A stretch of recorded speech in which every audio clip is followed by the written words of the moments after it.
அன்பான இறை மக்களே, உங்கள் அனைவரையும் நம் ஆண்டவர் இயேசு கிறிஸ்துவின் நாமத்தினால் வாழ்த்துகிறேன். ஒவ்வொரு நாளும் நம்மை பாதுகாத்து பராமரித்து வருகிற இறைவனுக்கு நன்றி அறிதலாக தினமும் மாலையில் குடும்பமாக ஒன்று சேர்ந்து குடும்ப ஜெபம் ஜெபிக்க வேண்டும். அவ்வாறு குடும்பமாக நாம் ஜெபிக்கும் போது ஆண்டவர் நம்மையும் நம்முடைய குடும்பத்தையும் இன்னும் அதிகமாக ஆசீர்வதிக்கிறார். இதுவரை நீங்கள் குடும்பமாக ஒன்று கூடி ஜெபிக்கவில்லை என்றால் இன்று முதல் குடும்ப ஜெபம் ஜெபித்து இறையாசீர் பெறுங்கள். தந்தை, மகன், தூய ஆவியாரின் பெயராலே ஆமீன். திருச்சிலுவை அடையாளத்தினாலே எங்கள் தீயவர்களிடமிருந்து எங்களை மீட்டருளும். எங்கள் இறைவா, தந்தை, மகன், தூய ஆவியாரின் பெயராலே ஆமீன். இறைவா, எனக்கு உதவியாக வாரும். ஆண்டவரே, எனக்கு உதவி செய்ய விரைந்தருளும். தந்தைக்கும் மகனுக்கும் தூய ஆவிக்கும் மாட்சிமை உண்டாவதாக. தொடக்கத்தில் இருந்தது போல் இப்பொழுதும் எப்பொழுதும் என்றென்றும் இருப்பதாக ஆமேன். திருப்பாடல்கள் 103. நெஞ்சே, நீ ஆண்டவரை வாழ்த்துவாயாக. என் அகத்துள்ளதெல்லாம் அவரது திருப்பெயரை வாழ்த்துவதாக. என் ஆன்மாவே ஆண்டவரை வாழ்த்துவாயாக. என் ஆன்மாவே ஆண்டவரை வாழ்த்துவாயாக. அவர் செய்த நன்மைகளையெல்லாம் மறவாதே. என் ஆன்மாவே ஆண்டவரை வாழ்த்துவாயாக. அவர் உன் பாவங்களையெல்லாம் மன்னிக்கிறார், உன் நோய்களையெல்லாம் குணமாக்குகிறார், உன் உயிரை அழிவினின்று மீட்கிறார், அருளாலும் இரக்கத்தாலும் உன்னை சூழ்கிறார்.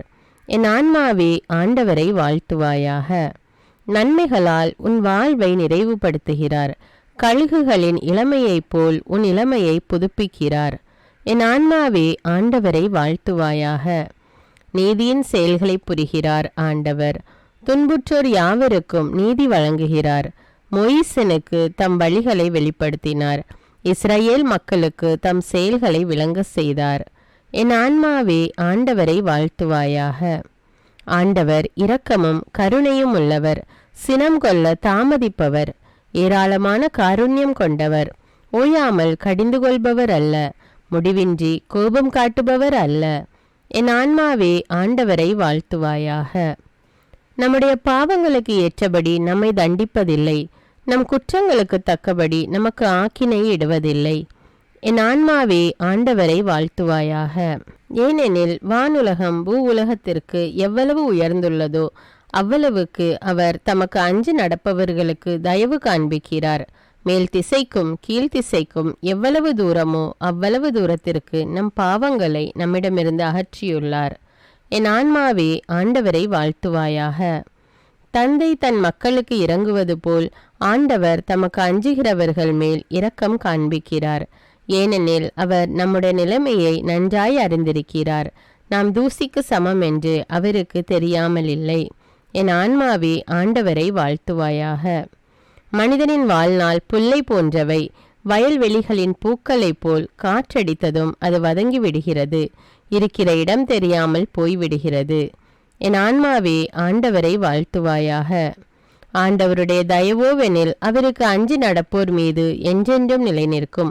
அவருடைய நீதியோ அவருடைய உடன்படிக்கையை கடைபிடித்து அவரது கற்பனைகளின்படி நடக்க அவற்றை நினைவு கூறும் தலைமுறைகள் மீது நிலைத்திருக்கும். என் ஆன்மாவே ஆண்டவரை வாழ்த்துவாயாக. ஆண்டவருடைய வார்த்தையை கேட்டு அவருடைய சொற்படி நடக்கும் ஆண்டவரின் வல்லமை உள்ள தூதர்களே, அவரை வாழ்த்துங்கள். ஆண்டவருடைய திருவுளப்படி நடக்கும் அவருடைய ஊழியர்களே, அவருடைய சேனைகளே, அவரை வாழ்த்துங்கள். என் ஆன்மாவே ஆண்டவரை வாழ்த்துவாயாக. ஆண்டவருடைய சகல படைப்புகளே, அவருடைய ஆளுகை செல்கிற இடமெங்கும் அவரை வாழ்த்துங்கள். என் ஆன்மாவே ஆண்டவரை வாழ்த்துவாயாக. என் ஆன்மாவே ஆண்டவரை வாழ்த்துவாயாக. தந்தைக்கும் மகனுக்கும் தூய ஆவிக்கும் மாட்சிமை உண்டாவதாக. தொடக்கத்தில் இருந்தது போல இப்பொழுதும் எப்பொழுதும் என்றென்றும் இருப்பதாக ஆமீன். லூக்கா அதிகாரம் 9. 12 திருத்தூதர் அனுப்பப்படுதல். இயேசு 12 வரையும் ஒன்றாக வரவழைத்து பேய்களை எல்லாம் அடக்கவும் பிணிகளை போக்கவும் வல்லமையும் அதிகாரமும் அவர்களுக்கு கொடுத்தார். இறையாட்சி பற்றி பறைசாற்றவும் உடல்நலம் குன்றியோரின் பிணி தீர்க்கவும் அவர்களை அனுப்பினார். அப்போது அவர்களை நோக்கி, பயணத்திற்கு கைத்தடி, பை, உணவு, பணம் போன்ற எதையும் எடுத்து கொண்டு போக வேண்டாம். ஓர் அங்கி போதும். நீங்கள் எந்த வீட்டுக்குள் சென்றாலும் அங்கேயே தங்கியிருங்கள். அங்கிருந்தே புறப்படுங்கள். உங்களை ஏற்றுக்கொள்ளாதவர்களை நகரை விட்டு புறப்படும்போது உங்கள் கால்களில் படிந்துள்ள தூசியை உதறிவிடுங்கள், இதுவே அவர்களுக்கு எதிரான சான்றாகும் என்றார். அவர்கள் ஊர் ஊராக சென்று எங்கும் நற்செய்தி அறிவித்து நோயாளிகளை குணமாக்கினார்கள். ஏரோதுவின் குழப்பம். நிகழ்ந்தவற்றையெல்லாம் குறுநில மன்னன் ஏரோது கேள்வியுற்று மனம் குழம்பினான். ஏனெனில் சிலர் இறந்த யோவான் உயிருடன் எழுப்பப்பட்டார் என்றனர், வேறு சிலர் எலியா தோன்றியிருக்கிறார் என்றனர், மற்றும் சிலர் முற்காலத்து இறைவாக்கினருள் ஒருவர் உயிர் தெழுந்துள்ளார் என்றனர். ஏரோது, யோவானின் தலையை நான் வெட்ட செய்தேனே, இவர் யாரோ? இவரை பற்றி இவ்வாறெல்லாம் கேள்விப்படுகிறேனே என்று சொல்லி இயேசுவை காண வாய்ப்பு தேடி கொண்டிருந்தான். 5000 பேருக்கு உணவு அளித்தல். திருத்தூதர்கள் திரும்பி வந்து தாங்கள் செய்த யாவற்றையும் இயேசுவிடம் எடுத்து கூறினார்கள். அவர்களை மட்டும் கூட்டிக் கொண்டு அவர் தனித்திருப்பதற்காக பெத்சாய்தா என்னும் நகருக்கு சென்றார்.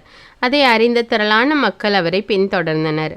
அவர்களை அவர் வரவேற்று இறையாட்சியை பற்றி அவர்களோடு பேசி குணமாக வேண்டியவர்களை குணப்படுத்தினார்.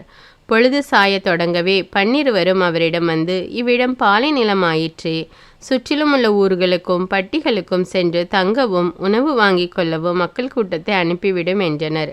இயேசு அவர்களிடம், நீங்களே அவர்களுக்கு உணவு கொடுங்கள் என்றார்.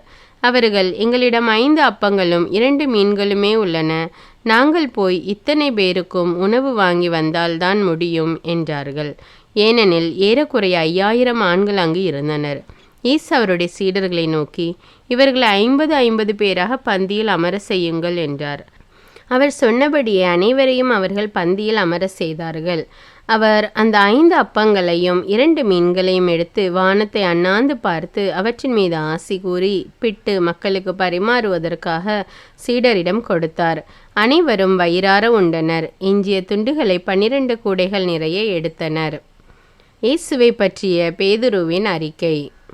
இயேசு தனித்து இறைவனிடம் வேண்டிக் கொண்டிருந்த பொழுது சீடர் மட்டும் அவரோடு இருந்தனர். அப்போது அவர்களிடம், நான் யார் என மக்கள் சொல்கிறார்கள் என்று அவர் கேட்டார். அதற்கு மறுமொழியாக, சிலர் திருமுழுக்கு யோவான் எனவும், வேறு சிலர் எலியா எனவும், மற்றும் சிலர் முற்காலத்து இறைவாக்கினருள் ஒருவர் உயிர் தெழுந்துள்ளார் எனவும் சொல்கின்றனர் என்றார்கள்.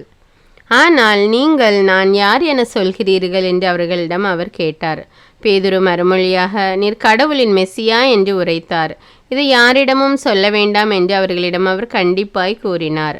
இயேசு தம் சாவை முதன்முறை முன்னறிவித்தல். மேலும் இயேசு மானிட மகன் பலவாறு துன்பப்படவும், மூப்பர்கள், தலைமை குருக்கள், மறைநூல் அறிஞர் ஆகியோரால் உதறி தள்ளப்பட்டு கொலை செய்யப்படவும், 3ஆம் நாளில் உயிருடன் எழுப்பப்படவும் வேண்டும் என்று சொன்னார். பின்பு அவர் அனைவரையும் நோக்கி, என்னை பின்பற்ற விரும்பும் எவரும் தன்னலம் துறந்து தம் சிலுவையை நாள்தோறும் தூக்கி கொண்டு என்னை பின்பற்றட்டும். ஏனெனில் தம் உயிரை காத்து கொள்ள விரும்பும் எவரும் அதை இழந்து விடுவார். என் பொருட்டு தம் உயிரை இழக்கும் எவரும் அதை காத்து கொள்வார். ஒருவர் உலகம் முழுவதையும் தமதாக்கி கொண்டாலும் வாழ்வையே இழப்பாரெனில் அவருக்கு கிடைக்கும் பயன் என்ன?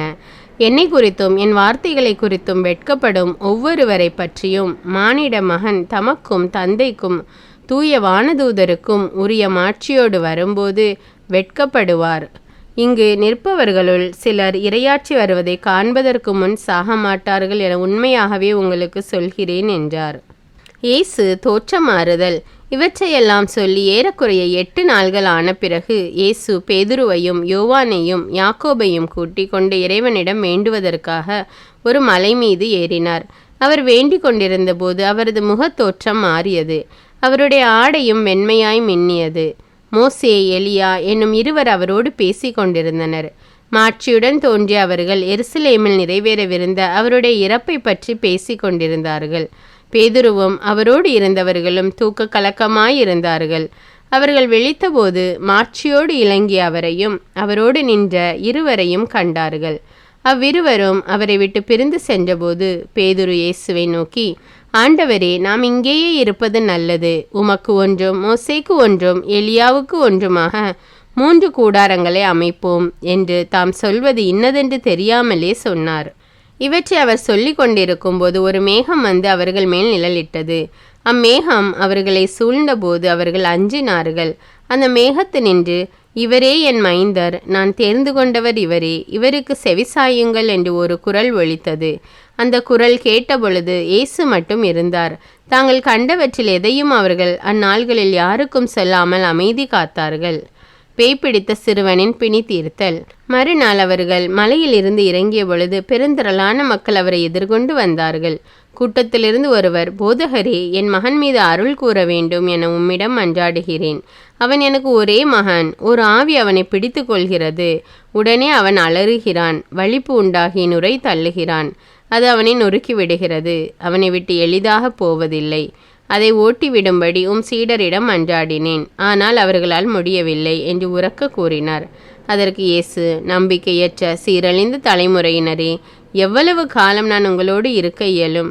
எவ்வளவு காலம் நான் உங்களை பொறுத்து கொள்ள இயலும் என்றார். மகனை இங்கே கொண்டு வாரும் என்று அம்மனிதரிடம் கூறினார். அவன் அவரிடம் வந்தபோது பேய் அவனை கீழே தள்ளி வலிப்புண்டாக்கியது. இயேசு அத்தீய ஆவியை அதட்டி சிறுவனின் பிணி தீர்த்து அவனுடைய தந்தையிடம் அவனை ஒப்படைத்தார். அப்பொழுது எல்லோரும் கடவுளின் மாண்பை கண்டு மலைத்து நின்றார்கள். இயேசு தம் சாவை 2ஆம் முறை முன்னறிவித்தல். இயேசு செய்த யாவற்றையும் பார்த்து அனைவரும் வியப்படைந்தனர். அவர் தம் சீடர்களிடம், நான் சொல்வதை கேட்டு மனத்தில் வைத்து கொள்ளுங்கள். மானிட மகன் மக்களின் கையில் ஒப்புவிக்கப்படவிருக்கிறார் என்றார். அவர்கள் அவர் சொன்னதை புரிந்து கொள்ளவில்லை. அவர்கள் அதை உணர்ந்து கொள்ளாதவாறு அது அவர்களுக்கு மறைவாயிருந்தது. ஆயினும் அவர் சொன்னது பற்றி அவரிடம் விளக்கம் கேட்க அஞ்சினார்கள். யார் மிக பெரியவர்? தங்களுக்குள் பெரியவர் யார் என்ற விவாதம் அவர்களிடையே எழுந்தது. இயேசு அவர்களின் எண்ணங்களை அறிந்து ஒரு சிறு பிள்ளையை எடுத்து தம் அருகே நிறுத்தி அவர்களிடம், இச்சிறு பிள்ளையை என் பெயரால் ஏற்றுக்கொள்பவர் எவரும் என்னையே ஏற்றுக்கொள்கிறார்.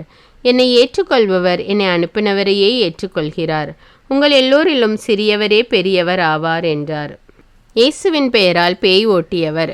யோவான் இயேசுவை பார்த்து, ஆண்டவரே, ஒருவர் உமது பெயரால் பேய் ஓட்டுவதைக் கண்டு நாங்கள் அவரை தடுக்க பார்த்தோம், ஏனெனில் அவர் நம்மை சாராதவர் என்றார். இயேசு அவரை நோக்கி, தடுக்க வேண்டாம், ஏனெனில் நமக்கு எதிராக இராதவர் நம் சார்பாக இருக்கிறார் என்றார். எருசலேம் நோக்கி பயணம். இயேசுவை ஏற்றுக்கொள்ள மறுத்த சமாரியர். இயேசு விண்ணேற்றம் அடையும் நாள் நெருங்கி வரவே எருசலேமை நோக்கி செல்ல தீர்மானித்து தமக்கு முன் தூதர்களை அனுப்பினார். அவருக்கு இடம் ஏற்பாடு செய்வதற்காக அவர்கள் சமாரியருடைய ஓர் ஊருக்கு போய் சேர்ந்தார்கள். அவர் எருசலேம் செல்லும் நோக்கமாயிருந்ததால் அவர்கள் அவரை ஏற்றுக்கொள்ளவில்லை. அவருடைய சீடர்கள் யாக்கோபும் யோவானும் இதை கண்டு, ஆண்டவரே, வானத்திலிருந்து தீ வந்து இவர்களை அழிக்குமாறு செய்யவா? இது உமக்கு விருப்பமா என்று கேட்டார்கள். அவர் அவர்கள் பக்கம் திரும்பி அவர்களை கடிந்து கொண்டார். பின்பு அவர்கள் வேறொரு ஊருக்கு சென்றார்கள். இயேசுவை பின்பற்ற விரும்பியவர்கள் அவர்கள் வழி நடந்தபோது ஒருவர் அவரை நோக்கி, நீர் எங்கே சென்றாலும் நானும் உம்மை பின்பற்றுவேன் என்றார். இயேசு அவரிடம், நரிகளுக்கு பதுங்கு குழிகளும் வானத்து பறவைகளுக்கு கூடுகளும் உண்டு, மானிட மகனுக்கோ தலை சாய்க்க கூட இடமில்லை என்றார். இயேசு மற்றொருவரை நோக்கி, என்னை பின்பற்றி வாரும் என்றார். அவர் முதலில், நான் போய் என் தந்தையை அடக்கம் செய்துவிட்டு வர அனுமதியும் என்றார்.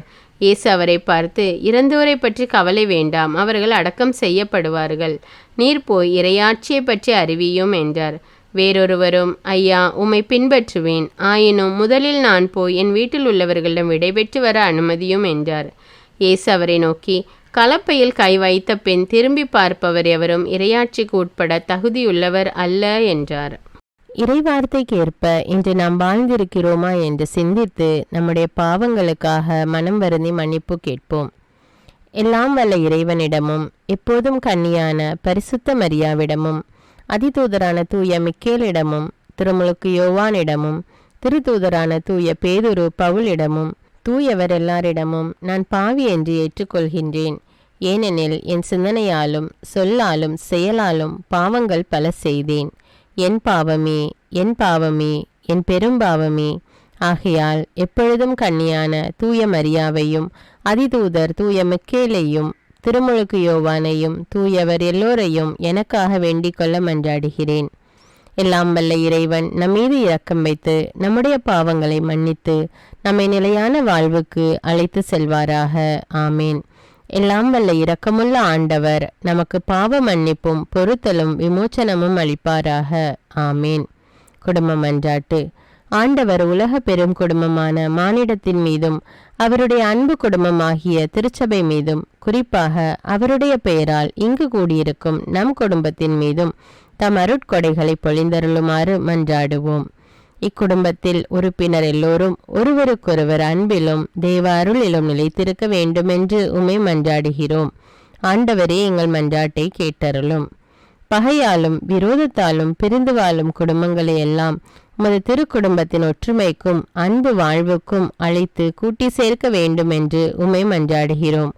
ஆண்டவரே, எங்கள் மன்றாட்டை கேட்டருளும். இக்குடும்பத்தின் மக்கள் எல்லாம் உமக்கும் மனிதருக்கும் உகந்தவர்களாகி ஞானத்திலும் வயதிலும் அருளிலும் வளர்ந்தோங்க வேண்டும் என்று உம்மை மன்றாடுகிறோம். ஆண்டவரே, எங்கள் மன்றாட்டை கேட்டருளும்.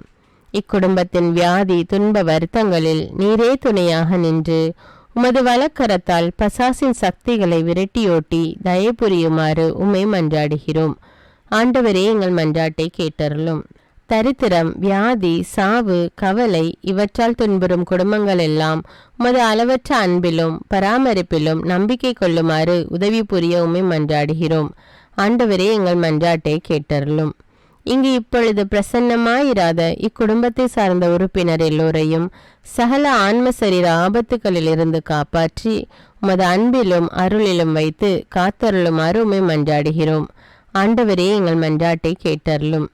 இக்குடும்பத்தில் மரித்தவர்கள் விசுவாசத்தின் முத்திரையோடு எங்களுக்கு முன் சென்று சமாதானத்தில் நித்திரை செய்கின்ற எல்லா மரித்த விசுவாசிகளுக்கும் நித்திய இளைப்பாற்றி தந்தருள வேண்டும் என்று உம்மை மன்றாடுகிறோம். ஆண்டவரே, எங்கள் மன்றாட்டை கேட்டருளும். இப்பொழுது நம் ஒவ்வொருவருடைய சொந்த கருத்துக்களுக்காக மௌனமாக சிறிது நேரம் ஜெபிப்போம்.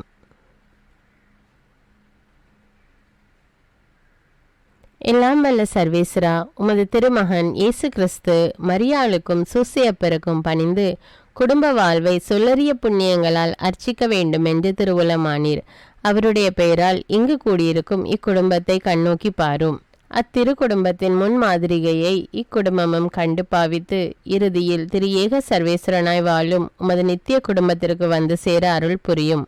உம்மோடும் பரிசுத்த ஆவின் ஐக்கியத்தில் சர்வேஸ்வரனாய் என்றென்னும் வாழ்ந்து ஆட்சி செய்கின்ற எங்கள் ஆண்டவரும் உம்முடைய சுதனமாகிய அதே இயேசு வழியாக ஆமென்.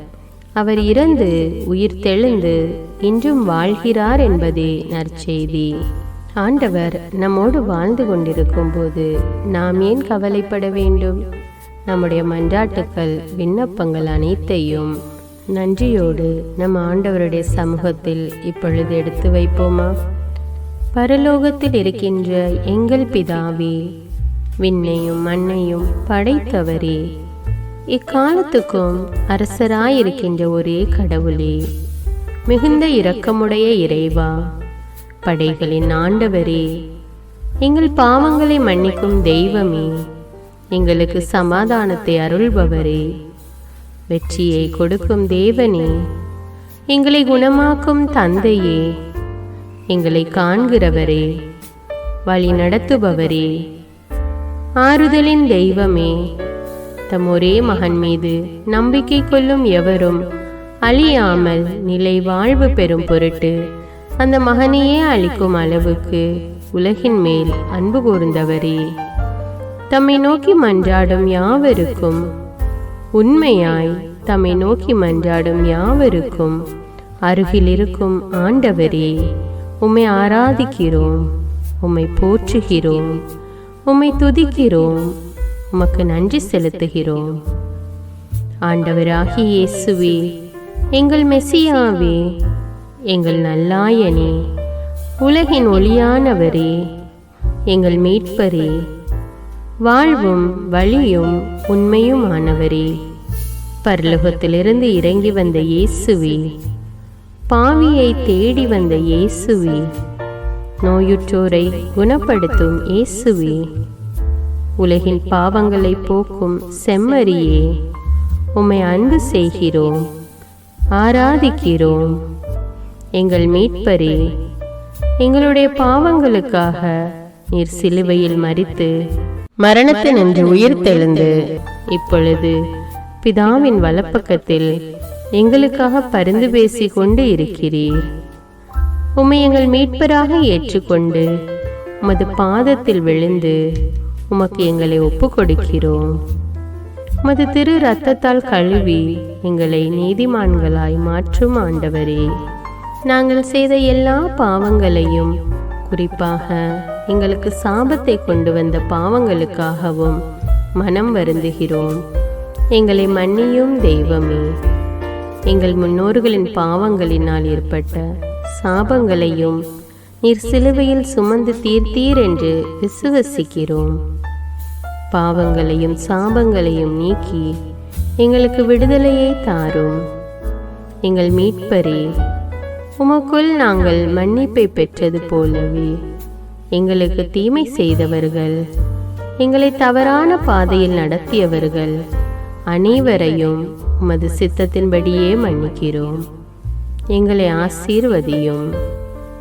தூய ஆவியானவரே, மாட்சிமிக்க ஆவியானவரே, வாழ்வு தரும் ஆவியானவரே, வல்லமையின் ஆவியானவரே, எங்கள் தேற்றரவாளரே, திடம் தருபவரே, மகிழ்ச்சியின் ஆவியானவரே, விண்ணப்பிக்கும் ஆவியானவரே, நோய் நீக்கும் ஆவியானவரே, பாவத்தை உணர்த்தும் ஆவியானவரே, புது இதயம் அருள்பவரே, புது வாழ்வு அருள்பவரே, இறுதி நாளில் மாந்தர் யாவர் மேலும் ஊற்றப்படும் ஆவியானவரே, சத்தியத்திற்குள் எங்களை வழிநடத்துபவரே, எங்களை உயிர்ப்பிக்கும் ஆவியானவரே, கொடைகளை அருள்பவரே, பாவத்தையும் சாபத்தையும் நீக்குபவரே, உம்மை ஆராதிக்கிறோம், அன்பு கூறுகிறோம்,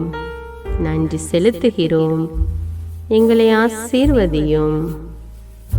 மூவரு தெய்வமே, எங்களுடைய ஆவி ஆன்மா உடலை உமக்கு ஒப்பு கொடுக்கிறோம்.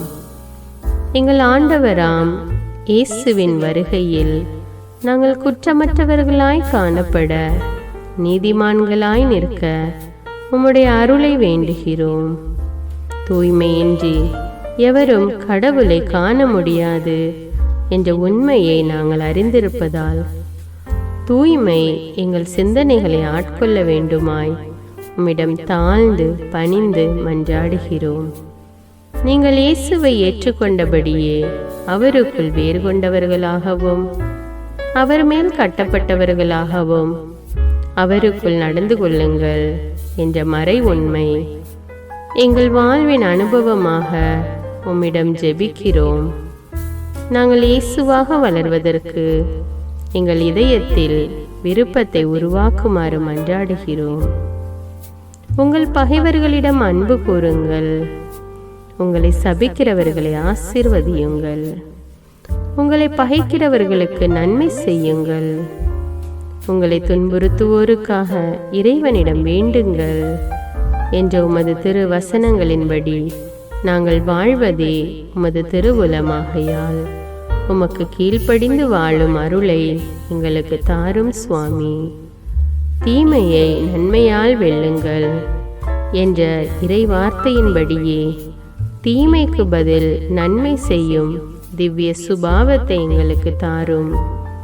என் பொருட்டு மக்கள் உங்களை இகழ்ந்து துன்புறுத்தி உங்களை பற்றி இல்லாதவை பொல்லாதவை எல்லாம் சொல்லும்போது நீங்கள் பேறு பெற்றவர்களே, மகிழ்ந்து பேறு வகை கொள்ளுங்கள். ஏனெனில் விண்ணுலகில் உங்களுக்கு கிடைக்கும் கைமாறு மிகுதியாகும் என்ற உமது போதனையின்படியே எங்களுடைய இறை வாழ்வில் மற்றவர்கள் எங்களை புறக்கணிக்கும் போதும் நிந்தைக்குள்ளாக்கும் போதும் தீயதை பேசும் போதும் நாங்கள் அமைதி காத்து உமது பாடுகளை தியானித்து மிக சிறிய பாடுகளும் எங்களை இயேசுவை போல மாற இயேசுவுக்கு சாட்சி பகர உதவும் என்று உணர்ந்து அதுபோன்ற சூழ்நிலைகளில் உமக்கு நன்றி கூறுவதே உயர்வானது என்று நாங்கள் உணர செய்தருளும். இயேசுவே, கடவுள் வடிவில் விளங்கிய நீர் உம்மையே வெறுமையாக்கி அடிமையின் வடிவை ஏற்று மனிதருக்கு ஒப்பானீர். மனித உருவில் தோன்றி சாவை ஏற்கும் அளவுக்கு, அதுவும் சிலுவை சாவையே ஏற்கும் அளவுக்கு கீழ்ப்படிந்து உம்மையே தாழ்த்தி கொண்டீர். உன்னதங்களில் வாழும் நீர் எங்களுடைய மீட்புக்காக உம்மையே தாழ்த்தி பூவுலகத்திற்கு வந்ததை நாங்கள் உணர செய்தருளும். உமது தாழ்மையையும் தூய்மையையும் நாங்கள் அணிந்து கொள்ள எங்களுக்கு அருள் தாரும். மற்றவர்கள் உயர்விலும் மேன்மையிலும் நாங்கள் மகிழ்வடையும் மனதை எங்களுக்கு தாரும். பிதாவின் திருவுளத்தை நிறைவேற்றுவதே என் உணவு என்றுரைத்த இயேசுவே, பெருமையையும் சுயநீதியையும் எங்களிடமிருந்து நீக்கி தேவ நீதியை எங்களுக்குள் வைத்தருளும். மற்றவர்கள் எங்களுக்கு என்ன செய்ய வேண்டும் என்று நாங்கள் விரும்புகிறோமோ அதையே அவர்களுக்கு செய்ய வேண்டும் என்ற உமது போதனைக்கேற்ப மற்றவர்களுக்கு நன்மை செய்யவும் உதவவும் கொடுக்கவும் எங்களுக்கு உதவியருளும். எங்கள் ஆண்டவரே, நாங்கள் மீட்பின் அனுபவத்தோடு என்றும் வாழ, பாவ மன்னிப்பின் நிச்சயத்தை தொடர்ந்து அனுபவிக்க, பகைவர்களையும் அன்பு செய்ய, வேதனையுறும் உள்ளங்களுக்கு மகிழ்ச்சியை அளிக்க, எதிர்பார்த்த ஒன்று நடவாத போதும் அமைதியுடன் வாழ, காரியங்கள் போதுமான அளவு நடைபெறாத போதும் பொறுமையுடன் வாழ வேண்டுமென்றே நிந்தைக்குள்ளாக்குபவர்களிடமும் கனிவு காட்ட, புறக்கணிப்பவர்களுக்கும் நன்மை செய்ய, நண்பர்கள் உண்மையற்றவர்களாக மாறும்போதும் நாங்கள் உண்மையுடன் இருக்க, கடுமையான சோதனைகளிலும் தன்னடக்கத்துடன் வாழ, தூய கோலத்துடன் உம்மை வழிபட, விசுவாசத்திலிருந்து மகா விசுவாசமான வாழ்விற்கு கடந்து செல்ல, ஜப வீரர்களாய் வாழ, இயேசுவின் சீடர்களாய் வாழ, இயேசுவுக்கு சாட்சி பகர மன்றாடுகிறோம். எங்கள் விண்ணப்பங்களை ஏற்று ஆசீர்வதியும். எதை பற்றியும் கவலைப்பட வேண்டாம். ஆனால் நன்றியோடு கூடிய இறைவேண்டல், மன்றாட்டு ஆகிய அனைத்தின் வழியாகவும் கடவுளிடம் உங்கள் விண்ணப்பங்களை தெரிவியுங்கள். அப்பொழுது அறிவெல்லாம் கடந்த இறை அமைதி கிறிஸ்து இயேசுவோடு இணைந்துள்ள உங்கள் உள்ளத்தையும் மனத்தையும் பாதுகாக்கும் என்ற உமது கட்டளையின்படியே எங்கள் விண்ணப்பங்களை உமது பாதத்தில் சமர்ப்பிக்கிறோம். குறிப்பாக இப்பொழுது உங்களுடைய விண்ணப்பங்கள் என்னவென்று மௌனமாக கூறுங்கள். சர்வ வல்லவரே, விண்ணப்பத்தை கேட்பவரே, இரக்கங்களின் கடவுளே, ஆசீர்வதிக்கிறவரே, அற்புதங்களையும் அதிசயங்களையும் செய்பவரே, உமது திருவுளத்தின்படியே எங்களை ஆசீர்வதியும். உம்மை நாங்கள் காண்பதற்கு எங்கள் கண்களை தூய்மையாக்கும். உமது குரலை நாங்கள் கேட்பதற்கு எங்கள் செவிகளை திறந்தருளும். எங்களுக்கு ஆறுதலையும் தேறுதலையும் சமாதானத்தையும் தந்து ஆசீர்வதியும். உமக்கு நன்றி செலுத்துகிறோம். கோடான கோடி நன்றி செலுத்துகிறோம். துதி, கன, மகிமை, மாட்சிமை யாவற்றையும் உமக்கே செலுத்துகிறோம். எங்கள் ஆண்டவராம் இயேசுவின் இனிய நாமத்தில் ஜெபிக்கிறோம் எங்கள் நல்ல பிதாவே, ஆமீன். இந்த வீடியோ உங்களுக்கு பயனுள்ளதாக இருந்தா என்பதை எனக்கு கமெண்ட்ஸில் தெரியப்படுத்துங்கள். மேலும் இந்த வீடியோவை பிறரோடு ஷேர் செய்து கொள்ளுங்கள். நன்றி.